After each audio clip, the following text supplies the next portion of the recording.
Hello YouTube and welcome to the comic book channel. In today's video, I'm going to be talking about some of the books that I plan to pick up on August 15th, 2018. So to get us started off with DC Comics, this week we have Aquaman number 39. I have the Joshua Middleton cover pictured here because it's awesome. This is a cover that's out of stock at Midtown, so if you see it at your shops, probably be a good idea to pick it up. Even if you're not trying to resell it or whatever, it's just a really nice looking cover. It also ties into the, or I say ties in, it's part 2 of the Sync Atlantis storyline that started in Suicide Squad last week. Sounds like a cool, interesting story, so I'm going to check it out. Next up, we have Batgirl number 25. I also picked the Joshua Middleton variant cover for this one. This is an amazing cover. They're still available at Midtown and some other sites. I would definitely pick one up. I actually pre-ordered quite a few of them just because I really like the cover. Even if I don't end up selling any or anything like that, I really like the cover and I'd like to hold on to it for a while. The Joshua Middleton covers have been great, and that one is absolutely no exception. So next up we have Batman number 53. There's 2 covers on this one as well. Pictured is the variant cover.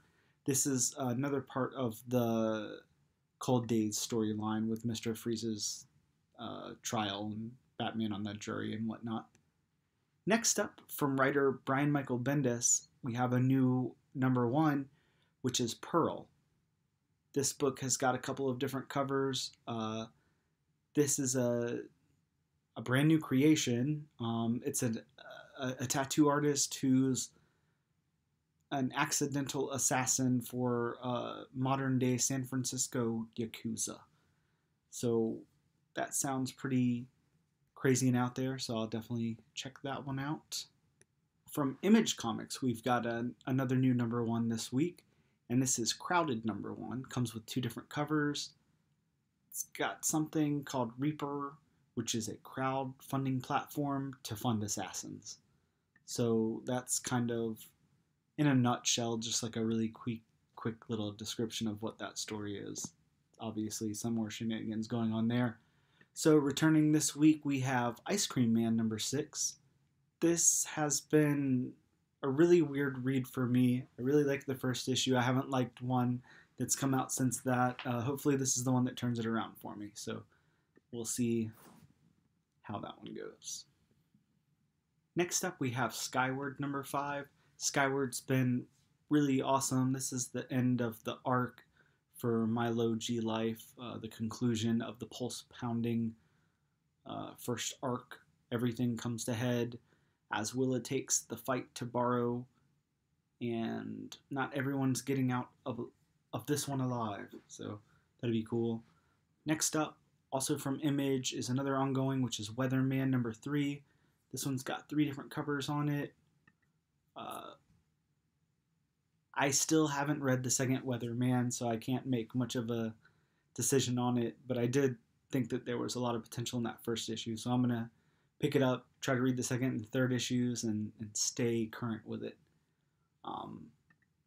Maybe you guys read the second issue and you can let me know what you felt about it so far.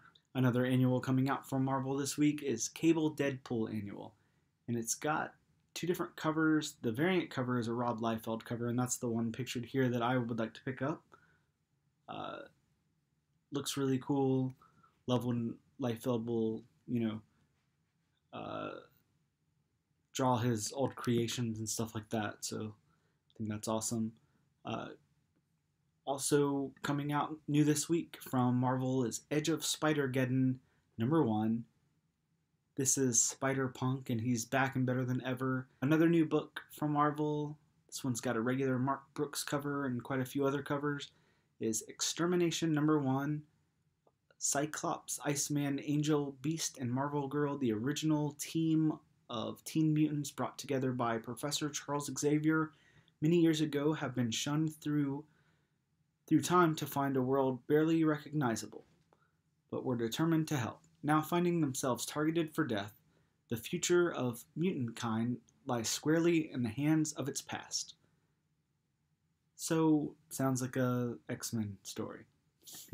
Sounds cool though. I do like X-Men stuff. And like I said, there's 4 covers on this one. There's the regular Mark Brooks cover. There's a Mike Hawthorne connecting cover. There's an Oliver Copiel cover. I don't know how to say that. There's another person that I don't know how to say. Pepe Laura something. And there's an Amanda Connor incentive variant. The last 2 are incentive variants. Next up is another book that's got quite a few covers here, and that's Infinity Wars #2. This has been cool so far, at least in the first issue, written by Jerry Duggan here, with art by Mike Deodato. This regular cover is Mike Deodato. Then we have a Ron Lim cover, Javier Guerin connecting cover, incentive J.G. Jones promo variant cover, and an incentive Yasmin Putri variant cover. I really like that last variant cover there, and that's one that I special ordered in also. Star Wars fans out there, we have Star Wars Beckett #1. This one's got a few different covers also. It's got 3 covers on this one, the regular John Tyler Christopher cover, the variant movie cover, and the variant Terry Dodson cover. I'm continuing with Thor #4 here. There's a Mike Del Mundo cover that's really awesome, and there's also a Return of the Fantastic Four Brian Hitch cover. And there's an incentive cover that I don't have the artwork for. Up is Tony Stark Iron Man #3, and there's a good 3 covers on this one. I picked the Mobius, I guess that's how you say his name, cover, just because it's so weird. It's such a strange cover, but I do like it. Weapon H #6 comes out this week with a regular Philip Tan cover, and then a regularly priced J. Scott Campbell variant cover, Return of the Fantastic Four variant cover. I'm going to pick that up. I really like J. Scott Campbell. I know not everybody does, but I like his artwork a lot. We also have Weapon X #22. This is like a cool cover because you don't know really what's going on and why you can't see who's on it. So it's supposed to be a fresh start for Weapon X. So that's pretty cool. I like this book a lot. It's cool. It reminds me of the 90s and it's fun. From Aftershock this week, we have Baby Teeth #12. We also have Lost City Explorers #3, which apparently has already been optioned, I read somewhere. Don't know if that's 100% true or not, but apparently it has, from what I read. And there's a new series coming out this week that I'm not going to try to say its name because I don't know how. I'm not even going to try. It's another story in the not-too-distant future with artificial intelligence spawning a race of robots that serve humanity. The robots are considered second-class citizens, but a few of the AI community are fighting back in a constant struggle for equal rights.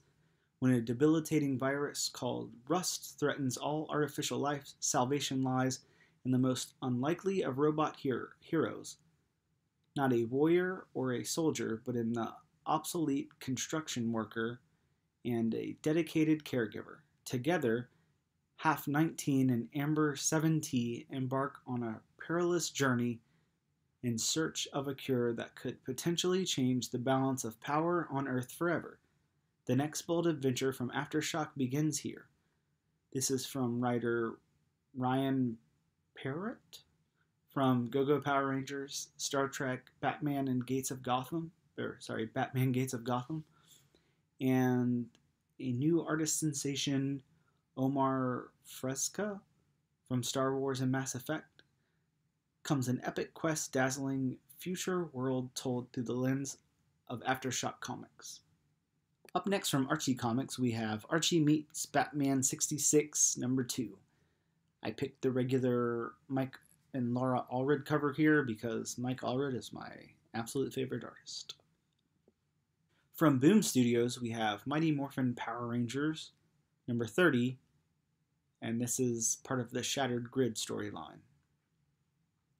There's 3 covers on this one, one of them being an incentive cover. From Fantagraphics this week, we have a new #1 called Tongues. This is an award-winning indie artist, Anders Nielsen, from Big Questions, The End, Dogs, and Water, is back with the first issue of his new full-color series, Tongues. Set in the modern Middle East, the series follows stories of an imprisoned god, the eagle that is his jailer, an East African orphan on an errand of murder, and a young American with a teddy bear on his back, lost in a trackless wilderness. Revenge, evolution, and the fate of the world. Revenge, evolution, the fate of the world, and a talking chicken. So that sounds super crazy and maybe a little fun. It's sold out at Midtown, but it does have a $15 cover price. So, hi from the future. Don't forget these books too.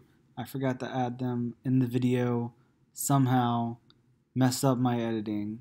Whatever. Here they are. I know one of them's Magic Order and the other one's Gideon Falls. There might be more. I don't know. Pick those up. Also, don't forget about the Astonishing X-Men Annual #1. Thanks. See you guys later.